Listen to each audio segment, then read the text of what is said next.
Bonjour, soyez les bienvenus à Pasteur, j'ai une question. Aujourd'hui, nous voulons répondre à Armand qui nous écrit d'Abidjan. Et Armand pose cette question. Est-ce qu'une femme peut porter des vêtements, pardon, est-ce qu'une femme peut porter des pantalons? Est-ce qu'une femme a le droit de porter des pantalons? C'est une très belle question parce qu'elle est récurrente. Je suis convaincu que tous les pasteurs l'ont déjà reçue comme question et certains ont des positions tranchées. On va dire ceci, certains, là, beaucoup disent non, etc., etc. On a plusieurs réponses. Et généralement, toutes ces réponses s'appuient sur un texte de la Bible, celui de Deutéronome chapitre 22, verset 5, qui donne un message et nous allons le lire afin de tirer la réponse exacte à cette question. Deutéronome chapitre 22, verset 5 dit ceci.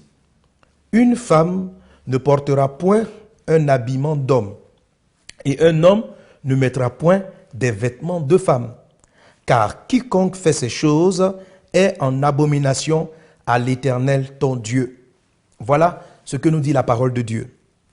Amen. Je veux rappeler d'abord dans un premier temps que nous sommes dans ce texte, déjà dans l'Ancien Testament. Suivez-moi très bien, mon raisonnement jusqu'à la fin. Nous sommes dans l'Ancien Testament, mais n'empêche que ce texte doit être particulièrement compris. Regardez dans ce texte, il n'est pas écrit que la femme ne doit pas porter un pantalon. Il n'est pas défini en fait de vêtements. Il n'est pas défini de vêtements. Il est tout simplement dit que la femme ne doit pas porter un habillement d'homme, de même un homme ne doit pas se vêtir comme une femme. Maintenant, il n'y a pas de pantalon là-dedans. Alors, c'est une question qui est large. La tenue vestimentaire est maintenant une chose culturelle, Dans votre culture, qu'est-ce qui est vêtement d'homme?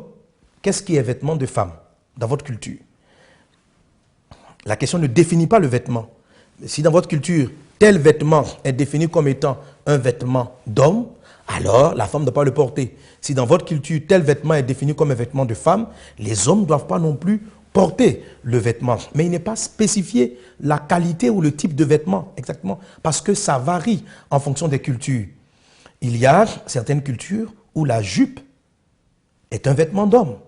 Il y a certaines cultures où des hommes s'habillent avec des vêtements qui semblent être des robes, qui dans d'autres cultures auraient été des vêtements féminins, etc., etc. Le problème de la culture, c'est que ça évolue avec le temps. Ça évolue avec le temps. Qu'est-ce que le Seigneur est en train de nous dire? Il est en train de nous parler du travestissement. Il ne faut pas se travestir. Regardez-moi, si je viens et je m'habille dans votre culture avec une tenue de femme, je mets des hauts talons, je mets des rouges à lèvres, je mets des trucs, mais vous serez choqués. Vous serez choqués. Pourquoi? Parce que le travestissement est un déni de votre identité. C'est le déni de ce que Dieu a fait de vous. Si Dieu a fait de moi un homme, si je me travestis et que je m'habille comme une femme, je renie ce que Dieu a fait de moi. Ça dénote un profond complexe d'infériorité, ça dénote une maladie de l'âme. Et ça, il faut que je traite avec cela. Pourquoi je disais tantôt que ce texte nous vient de l'Ancien Testament? Pour dire que dans le Nouveau Testament, nous devons comprendre l'esprit des choses, l'esprit du texte, et non le prendre à la lettre. La Bible dit que l'Ancien Testament, c'est l'homme des choses à venir. Amen. La Bible nous dit, tu vas aimer ton prochain comme toi-même. Le Seigneur veut que nous puissions apprécier les personnes qu'il a fait de nous et que nous n'essayons pas de travestir notre position ou notre identité. Dieu avait fait d'Ésaü l'aîné de la famille. Mais lorsque son frère Jacob lui propose de sacrifier son droit d'aînesse, il est prêt à le faire. Il dénie l'identité ou la position que Dieu lui a donnée. Lorsqu'une femme, si une femme en s'habillant est en train de s'habiller comme un homme, c'est-à-dire lorsqu'elle porte son pantalon, dans son esprit, elle est en train de porter un vêtement d'homme, alors il faut qu'elle arrête, parce qu'elle renie sa féminité. Mais si le pantalon, dans votre culture, est aujourd'hui un vêtement de femme, si aujourd'hui ou bien c'est un vêtement mixte, parce qu'on a des tenues qui sont mixtes, qui sont ni femme ni homme, et que ça ne renie en rien sa féminité, il n'y a pas de problème. Le problème c'est qu'est-ce que tu appelles vêtement de femme, ou bien qu'est-ce que tu appelles vêtement d'homme. Si en portant un vêtement, tu es conscient que tu es en train de porter un vêtement du sexe qui n'est pas le tien, alors pourquoi le fais-tu? Est-ce parce que tu as honte d'être femme, ou est-ce que c'est parce que tu as honte d'être homme? Est-ce que c'est la honte qui fait que tu agis de la sorte? Alors non. Si tu portes ces choses, tu dénies ce que Dieu est en train de faire et c'est en abomination à l'Éternel. C'est une abomination à l'Éternel. Alors, il ne s'agit pas de répondre en ce qui concerne tout simplement le pantalon. Mais il faut savoir, je rentre dans une culture. Et vous voyez, ça marque important. Je travaille beaucoup dans l'évangélisation et le Seigneur me conduit avec les équipes de notre église et de notre ministère vers certaines zones reculées. Lorsque nous partons dans des zones qui sont d'obédience islamique, pour eux, c'est clair que le pantalon est un vêtement d'homme. Dans leur culture, voici comment l'homme s'habille et voici comment la femme s'habille. Lorsque nous partons là-bas pour leur annoncer l'évangile, ce qui n'est plus le cas, par exemple, au niveau d'endroit, le pantalon étant devenu un vêtement mixte, il y a des pantalons forme femme. Si un homme porte un pantalon à la coupe féminine, mais il a porté un vêtement de femme. Ce n'est pas le fait que ce soit un pantalon qui est le problème.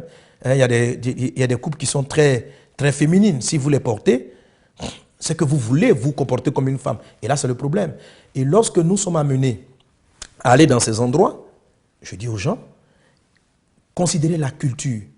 Et les sœurs, lorsqu'on part, elles ne vont pas porter le vêtement qui est perçu dans leur culture comme étant un vêtement masculin.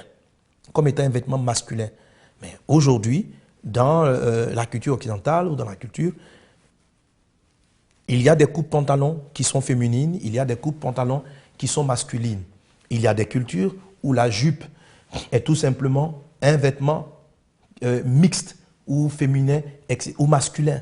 Voilà. Donc celui qui portera la jupe dans cet environnement précis n'est pas en train de porter un vêtement de femme, il est en train de porter un vêtement d'homme. Celui qui va prendre la même jupe qui est un vêtement de femme et qui va venir se promener dans un endroit où la culture démontre cela, ça peut poser un problème. Donc notez, la Bible n'a pas spécifié la qualité du vêtement, c'est laissé à notre jugement. Il y a ce qu'on appelle des vêtements d'hommes, il y a ce qu'on appelle des vêtements de femmes. Qu'est-ce qu'il y a à l'intérieur? Ça va dépendre de la circonstance dans laquelle vous vous trouvez. La Bible est parfaite dans son écriture. Il ne faut rien ajouter, il ne faut rien retrancher. Quand vous dites une femme ne porte pas un pantalon, c'est un ajout au sein de l'écriture. Le mot pantalon n'intervient pas dans la Bible. Donc ne définissez pas le pantalon. On a dit un vêtement d'homme. Il faut tout simplement savoir qu'est-ce qui est vêtement d'homme et qu'est-ce qui est vêtement de femme. Et notez, la chose essentielle, c'est surtout d'éviter le travestissement et d'éviter de perdre l'identité que Dieu vous a donnée à l'origine. Si je viens en portant une jupe et puis des talons, vous serez scandalisé. Voilà. Parce qu'il y a certaines femmes qui, en portant le pantalon, se disent dans leur esprit qu'elles sont en train de porter un vêtement d'homme. Mes sœurs, si vous portez un pantalon et que dans votre esprit, vous êtes en train de porter un vêtement d'homme, alors arrêtez de le faire. Ça veut dire que vous voulez vous masculiniser. Vous voulez démontrer que vous n'êtes pas une femme ou prouver quelque chose. Si c'est ce qui se passe dans votre conscience, alors ce n'est pas la peine de le faire. Si votre tenue est mixte ou elle est totalement féminine, soyez totalement à l'aise, portez-la, il n'y a aucun problème avec cela. J'espère que ma réponse est assez claire, que Dieu vous bénisse. Prenons la Bible telle qu'elle est mentionnée, telle qu'elle est dite. Amen. Évitons le travestissement. Il ne faut pas se travestir. Il faut respecter les choses. Il ne faut pas dénier son identité. Que Dieu vous bénisse et à très bientôt. Si vous aussi vous avez une question biblique sans réponse, envoyez-la nous par email à pasteurj'ainequestion@enseigne-moi.com.